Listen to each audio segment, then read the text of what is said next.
ঘাটালে ভয়াবহ বাস দুর্ঘটনা, আহত একাধিক বাস যাত্রী। রাজ্য সড়ক থেকে ছিটকে নয়ন জ্বলিতে পড়ল বাস। আপনাদের জানিয়ে রাখবো আরও একবার, এই মুহূর্তে যে খবর আমাদের কাছে এসে পৌঁছচ্ছে, ঘাটালে ভয়াবহ বাস দুর্ঘটনা, আহত একাধিক বাস যাত্রী। রাজ্য সড়ক থেকে ছিটকে নয়ন জ্বলিতে পড়ল বাস। ভয়াবহ এই ঘটনাটি ঘটেছে ঘাটাল 3 নম্বর চাতাল এলাকায়। জানা গিয়েছে, চংদা ট্রাভেলস রুটের বাসটি ঘাটাল ঢোকার আগে ঘাটালের 3 নম্বর চাতাল এলাকায় একটি ইলেকট্রিক ট্রান্সফরমারে ধাক্কা মেরে রাজ্য সড়ক থেকে প্রায় কয়েক ফুট নিচে নয়নজুলিতে গিয়ে পড়ে। কলকাতা যাওয়ার সময় ঘটে এই দুর্ঘটনা। তবে এই দুর্ঘটনায় আহত হয়েছে একাধিক বাস যাত্রী।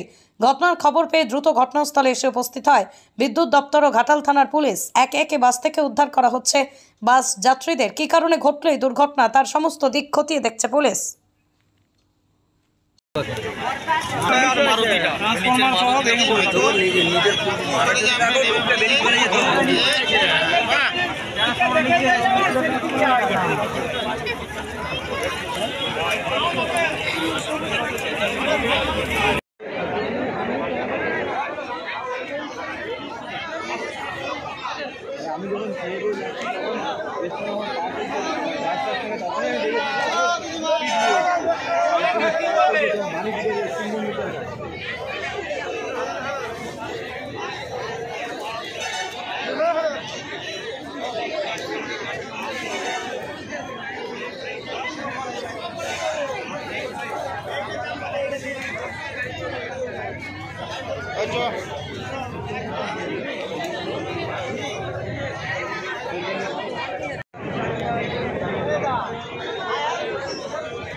হ্যালো, হ্যাঁ আমি যাচ্ছি দিয়ে এখানে এসে অ্যাক্সিডেন্ট দেখতে এসেছি। বাস